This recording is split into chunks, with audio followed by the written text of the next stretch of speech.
Instant banana dosa ಇವತ್ತಿನ recipe. ತುಂಬ ಹಣ್ಣಾದ ಬಾಳೆಹಣ್ಣಿದ್ದರೆ ಈ ರೀತಿ ದೋಸೆ ಮಾಡಬಹುದು. ನಮಸ್ತೆ ಫ್ರೆಂಡ್ಸ್, ಗುಡ್ ಫುಡ್ ಲ್ಯಾಂಡ್ ಚಾನಲಿಗೆ ನಿಮಗೆಲ್ರಿಗೂ ಆತ್ಮೀಯ ಸ್ವಾಗತ. ಒಂದು ಅರ್ಧ ಗಂಟೆ ಮಿಕ್ಸ್ ಮಾಡಿದ ಮೇಲೆ ನೆನೆಸಲಿಕ್ಕೆ ಬಿಟ್ಟರೆ ಬೇರೆ ಏನು ಹೆಚ್ಚಿಗೆ ಟೈಮ್ ತಗೊಳ್ಳೋದಿಲ್ಲ. ತುಂಬ ರುಚಿಯಾಗಿ ಬರ್ತದೆ ಈ ದೋಸೆ. ಹಾಗಾದರೆ ನೋಡುವ ಹೇಗೆ ಮಾಡೋದೆಂದು. ಒಂದು 7-8 ಕದಳಿ ಬಾಳೆಹಣ್ಣು ತೆಗೆದುಕೊಂಡಿದ್ದೇನೆ. ಯಾವುದೇ ಬಾಳೆಹಣ್ಣು ತೆಗೆದುಕೊಳ್ಬೋದು. ಇದನ್ನು ನೋಡಿ ಸಣ್ಣಗೆ ಕಟ್ ಮಾಡಿಕೊಂಡು ನಾನು ಮಿಕ್ಸಿಗೆ ಹಾಕ್ತಾ ಇದ್ದೇನೆ. ಇದನ್ನು ರುಬ್ಲಿಕ್ಕಿದೆ ಈಗ ನಮಗೆ. ಒಂದು ಸ್ವಲ್ಪ ಅರಸಿನ ಹುಡಿ ಮತ್ತು ಸ್ವಲ್ಪ ಬೆಲ್ಲ. ನಿಮ್ಗೆ ಬೆಲ್ಲ ಹಾಕ್ಬೋದು, ಆಪ್ಷನಲ್, ಬೇಕಿದ್ದರೆ ಹಾಕ್ಬೋದು, ಇಲ್ಲಾಂದರೆ ಬಿಡ್ಬೋದು. ನಾನೊಂದು ಸಾಧಾರಣ ಒಂದು 4-5 ಚಮಚದಷ್ಟು ಹಾಕಿದ್ದೇನೆ. ಸಾಧಾರಣ ಒಂದು ಅರ್ಧ ಕಪ್. ಒಂದು 3/4 ಚಮಚದಷ್ಟು ಜೀರಿಗೆ. ಇವಾಗ ನಾನು ದೊಡ್ಡ ಕಪ್ಪಲ್ಲಿ ಸಾಧಾರಣ 1.5 ಕಪ್ ಬರ್ತದೆ ಸಣ್ಣದಾದರೆ. ಇದು ದೊಡ್ಡ ಕಪ್. ಅದರಲ್ಲಿ ನಾನು ಒಂದು ದೊಡ್ಡ ಕಪ್ನಲ್ಲಿ ರವೆ ಹಾಕಿದ್ದೇನೆ, ಬೊಂಬಾಯಿ ರವೆ. 3/4 ಕಪ್ಪಿನಷ್ಟು ಅವಲಕ್ಕಿ, ತೆಳು ಅವಲಕ್ಕಿ ತೆಗೆದುಕೊಂಡಿದ್ದೇನೆ ನಾನು ಇದರಲ್ಲಿ. ಮತ್ತು 1 ಕಪ್ಪಿನಷ್ಟು ಮೊಸರು, ದಪ್ಪ ಮೊಸರು ಹಾಕ್ತದೆ ಸ್ವಲ್ಪ. ನಾನು ಸ್ವಲ್ಪ ಕಡಿಮೆ ಇತ್ತು ಹಾಗಾಗಿ 3/4 ಹಾಕಿದ್ದೇನೆ. 1 ಕಪ್ ಬೇಕಾಗ್ತದೆ. ಪುನಃ 1 ಕಪ್ಪಿನಷ್ಟು ನೀರು ಮತ್ತು ಉಪ್ಪು ಹಾಕಿ ಇದನ್ನು ನುಣ್ಣಗೆ ರುಬ್ಬಬೇಕು ನಾವು. ನೋಡಿ, ಈಗ ನಾನು ರುಬ್ಬಿ ತಂದಿದ್ದೇನೆ. ಬಾಳೆಹಣ್ಣಿನ ಪರಿಮಳ ಚೆನ್ನಾಗಿ ಬರ್ತಾ ಉಂಟು. ಜೀರಿಗೆ ಬಾಳೆಹಣ್ಣಿದೆಲ್ಲ ತುಂಬ ರುಚಿಯಾಗಿ ಬರ್ತದೆ ಈ ದೋಸೆ. ಮತ್ತು ತುಂಬ ಸಾಫ್ಟಾಗಿರ್ತದೆ ಈ ದೋಸೆ.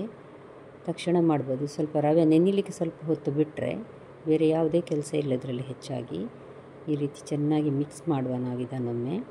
ನೀವಿನ್ನೂ ನನ್ನ ಚಾನಲನ್ನು ಸಬ್ಸ್ಕ್ರೈಬ್ ಮಾಡಿಲ್ಲ ಅಂದರೆ ದಯವಿಟ್ಟು ಸಬ್ಸ್ಕ್ರೈಬ್ ಮಾಡಿ, ಹಾಗೂ ಫ್ಯಾಮಿಲಿ ಫ್ರೆಂಡ್ಸಿಗೆ ಶೇರ್ ಮಾಡಿ ಮತ್ತು ಲೈಕ್ ಮಾಡೋದನ್ನು ಖಂಡಿತ ಮರಿಬೇಡಿ. ನೋಡಿ, ಈಗ ನಾನೊಂದು 1/4 ಚಮಚದಷ್ಟು ಸೋಡಾ ಹುಡಿ ಹಾಕಿದ್ದೇನೆ. ಹಾಕದಿದ್ದರೂ ನಡೀತದೆ, ಆದರೆ ಸೋಡಾ ಹಾಕಿದರೆ ಸ್ವಲ್ಪ ಒಳ್ಳೆಯದಾಗ್ತದೆ.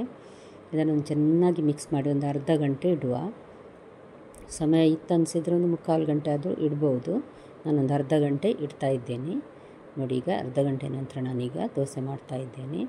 ತುಂಬ ತೆಳುವಾಗಿ ಹಾಕೋದು ಬೇಡ, ಸ್ವಲ್ಪ ದಪ್ಪವೇ ಇರಲಿ ಈ ದೋಸೆ.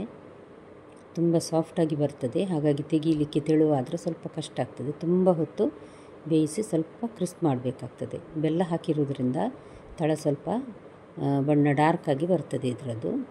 ನಾನು ಲೋ ಟು ಮೀಡಿಯಮ್ ಹೀಟಲ್ಲಿ ಇದನ್ನು ಇಟ್ಟು ಬೇಯಿಸ್ತಾ ಇದ್ದೇನೆ. ಸೈಡಿಗೆ ತುಪ್ಪ ಅಥವಾ ಬೆಣ್ಣೆ ಹಾಕಬೇಕು.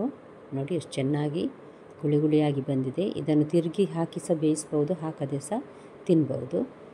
ತಿರುಗಿ ಹಾಕಿಸಿ ಬೇಯಿಸಿದರೆ ಸ್ವಲ್ಪ ಒಳ್ಳೆಯದಾಗ್ತದೆ. ತುಪ್ಪ ಮತ್ತು ಜೇನುತುಪ್ಪದೊಟ್ಟಿಗೆ ಈ ದೋಸೆ ತಿನ್ನೋದಕ್ಕೆ ತುಂಬ ರುಚಿಯಾಗ್ತದೆ. ನೋಡಿ, ಒಂದು ದೋಸೆ ರೆಡಿ ಆಯಿತು. ಇವಾಗ ಇನ್ನೊಂದು ದೋಸೆ ಮಾಡಿ ತೋರಿಸ್ತಾ ಇದ್ದೇನೆ ನಿಮಗೆ.